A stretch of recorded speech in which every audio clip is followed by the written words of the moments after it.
Buenas tardes. Me presento. Mi nombre es Jorge Terrones. Soy escritor y profesor. Estoy adscrito al Centro de Investigación y Estudios Literarios de Aguascalientes, Ciela Fraguas, de la Universidad de las Artes. Egresé del doctorado interinstitucional en Arte y Cultura por la Universidad de Guanajuato. Soy miembro de la Asociación Internacional de Críticos de Arte, AICA, Sección México, y del Sistema Nacional de Investigadores. El texto que a continuación leeré lo he intitulado Ideas sobre ideas de Kenneth Burke, una propuesta crítica en el contexto pandémico. Ahora inicio con mi intervención. A lo largo del siglo XX, la conversación crítica, manifestada en debates, congresos, coloquios, entre otros encuentros de naturaleza científica, ha tenido distintos episodios emblemáticos. En nuestro contexto mexicano, quizás el encuentro Vuelta, la experiencia de la libertad, de 1990, curado por Octavio Paz, represente uno de ellos. Cornelius Castoriadis, Mario Vargas Llosa, Jorge Semprún son algunos de los notables expositores que discutieron desde varias perspectivas, filosóficas, literarias, artísticas, antropológicas, económicas, por mencionar algunas, acerca del siglo XX con la intención de hacer un balance. Al día de hoy, me parece, dicho encuentro no se ha perdido en el tiempo, ya que hace no mucho, en 2014, se retomó en Madrid, España, con el pretexto de conmemorar los 100 años de nacimiento de Paz, su fundador. Además de que el título es casi idéntico, Siglo XXI, la experiencia de la libertad, homenaje a Octavio Paz, varios de los participantes del encuentro de 1990 también estuvieron en 2014. Nombremos a dos de ellos, Mario Vargas Llosa y Enrique Krause. Por desgracia, no todos los encuentros corren con la misma suerte. Me refiero a que hay otros que, en la actualidad, prácticamente son ignorados. En 1949, la Escuela de Bellas Artes de California, en San Francisco, organizó 4 sesiones de discusión, divididas en 3 días, acerca de las condiciones en las que se encontraba el arte desde entonces. Varios de los artistas y críticos más reputados de su tiempo formaron parte de las mesas redondas. Marcel Duchamp, Gregory Bateson, Alfred Frankenstein, Robert Goldwater, Darius Milhaud, Andrew C. Ritchie, Mark Tobey, Frank Lloyd Wright, Arnold Schoenberg y Kenneth Burke fueron moderados por el filósofo George Boas. El título de dicho encuentro fue The Western Round Table on Modern Art. Tengo la impresión de que esta mesa debe ser uno de los eventos culturales más infravalorados, pero no por ello menos importantes del siglo anterior. Digo que es infravalorado porque, hasta donde tengo noticia, no se ha estudiado la influencia o la relevancia que las palabras de los participantes han tenido o no dentro de la cultura occidental. Quizás se deba a que el material, que ronda las 9 horas de charla y las 200 páginas de transcripción, hasta hace una década y media, se encontraba disponible solamente en archivos institucionales, concretamente en el San Francisco Art Institute. Gracias al sitio UbuWeb, ubu.com, fundado en 1996 por Kenneth Goldsmith, uno de los referentes de avanzada dentro de la literatura contemporánea, la mesa redonda de 1949 se puede consultar. Sin embargo, el mérito es del joven científico norteamericano Colby Ford, quien fue el que escaneó los documentos que estaban en posesión del Instituto de Arte de San Francisco. Lo que vemos en el sitio de Goldsmith es lo que Ford rescató. Los eventos de 1949 y 1990 parten de un contexto histórico, social, político del que no se pueden desprender. En el primer caso, la Segunda Guerra Mundial, concluida en 1945, en el segundo, la caída del muro de Berlín en 1989. Parecería que, en momentos de crisis, la discusión se presenta como indispensable y necesaria. Nuestro contexto pandémico se presta para una situación análoga, puesto que, en mayor o menor grado, el aislamiento que hemos vivido desde 2020 nos ha hecho pensar la vida desde otros ángulos. Dada la naturaleza de este Congreso, la doctora María Eugenia Rabadán Villalpando ha convocado a distintos académicos a pensar y discutir críticamente el arte actual, tomando en cuenta un personaje de la Mesa Redonda de 1949 con la intención de discutir sus aportaciones y situarlas en nuestro tiempo. Kenneth Burke fue uno de los tertulianos de The Western Round Table. Antes de revisar algunas de sus ideas, conviene contextualizar quién fue nuestro autor, porque estimo que no es tan conocido en el ámbito académico mexicano. Su trabajo como crítico literario abarcó desde la espiritualidad, con retórica de la religión, hasta el teatro isabelino, con Kenneth Burke on Shakespeare. Sus intereses, como vemos, son bastante amplios. Algunas de sus obras más destacadas son A Grammar of Motives, A Rhetoric of Motives y Language as Symbolic Action. Harold Bloom, uno de los principales críticos literarios del siglo XX, poco antes de morir, en una conversación con William Giraldi, reconoció en Burke a uno de sus mentores, así como a uno de sus grandes maestros de retórica. Podríamos continuar nombrando actividades intelectuales de Burke. También fue poeta, por ejemplo, pero que baste lo anterior para darnos una idea sobre su trabajo. Ahora acotemos nuestro interés en una de sus teorizaciones que está ligada a una idea que, en nuestra actualidad, nos puede ayudar a criticar el arte: asumir el objeto artístico desde la historia individual. La Universidad Estatal de Nueva York, en 1999, publicó Kenneth Burke and the 21st Century, coordinado por Bernard Brock. Uno de los estudiosos de Burke, Denis Cieślski, escribió uno de los capítulos y es de quien tomaremos algunas palabras. De su texto hemos elegido 3 argumentos que están ligados a nuestra intención. Primero, cito: las primeras páginas de Una retórica de los motivos demuestra muy bien su pensamiento al respecto de que la literatura es un utensilio para vivir. Hasta ahí la cita.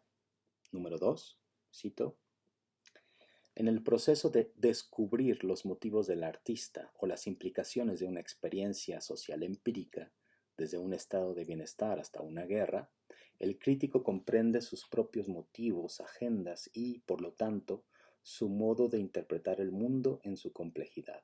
Hasta ahí la cita. Número 3, cito: el modo en que vemos algo está directamente relacionado con cómo lo nombramos en nuestro mundo. Hasta ahí la cita. Notemos que Cieślski destaca de Burke su forma de pensar el arte, no tanto desde el propio arte, sino a partir de la construcción histórica que el individuo tenga.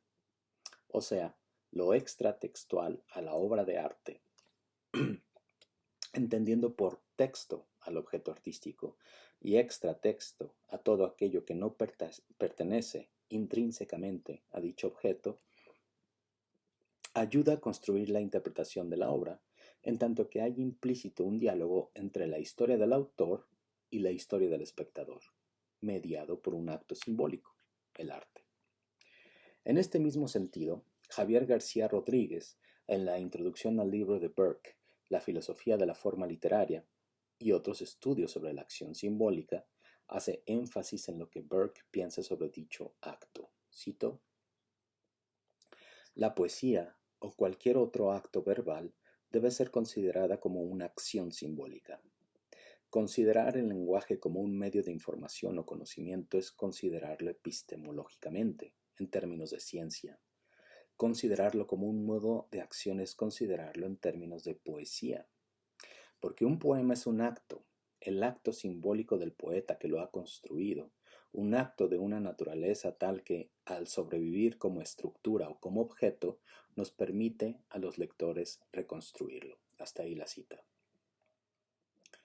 Uno de los instrumentos que nos auxilia en la tarea de reconstruir el arte es la crítica, que podemos definir, bajo lo que hemos revisado, como un vínculo entre lo que veo y lo que soy. Dicho de otra forma, en el texto crítico hay un acto comunicativo en donde se escucha, digámoslo así, menos a la obra que a la persona. Conservemos esta idea, porque la empataremos con algunas intervenciones de Burke en la Mesa Redonda de 1949. Definir lo que es arte, artista, belleza, entre otros términos ligados a la estética, fue una de las discusiones de la Mesa Redonda del 49. Una de las pocas participaciones de nuestro autor en la primera sesión refleja su postura frente al arte como una acción comunicativa, asunto que ya hemos referido. Dice Burke: siempre hay comunicación, no importa cuán mala, indiferente o buena sea la pintura. La comunicación existe en el segundo en que el objeto está terminado. Hasta ahí la cita. Con todo, Burke fue mucho más elocuente en las últimas dos sesiones. Debido al tema que se discutió, la razón es obvia: la crítica. George Boas, el moderador de la mesa, preguntó si alguien había aprendido algo de los críticos. Todos contestaron que no. Mark Tobey, por ejemplo, no sin sorna, dijo que una vez había aprendido una cosa de un crítico, quien llamó a su trabajo Scrapped Off Billboards, que en una traducción podríamos decir rasgada valla publicitaria. Nada más. Sin embargo, en la última sesión, el moderador hizo otro cuestionamiento más o menos en la misma sintonía. Sobre el trabajo artístico de alguien más, preguntó si alguien había aprendido algo de la crítica. Todos dijeron que sí. O sea, cuando la crítica es dirigida hacia el trabajo del artista mismo, el consenso es que no se aprende nada. Pero cuando la crítica está dirigida al trabajo de otro, se puede aprender. En la última sesión, el crítico Alfred Frankenstein comenzó la discusión señalando que la crítica, cito, al igual que el arte, puede ser definido inteligiblemente en términos de su función más que en términos de su esencia. Hasta ahí la cita. Burke, en cuanto a la función de la crítica, señaló lo siguiente, cito: existe una función crítica así como una función artística. ¿Alguien ha escuchado alguna vez que un artista no revise su trabajo? Cuando lo hace, ¿qué está haciendo? Está haciendo una autocrítica. En otras palabras, si un artista no tiene una función crítica en su trabajo artístico, no es un buen artista.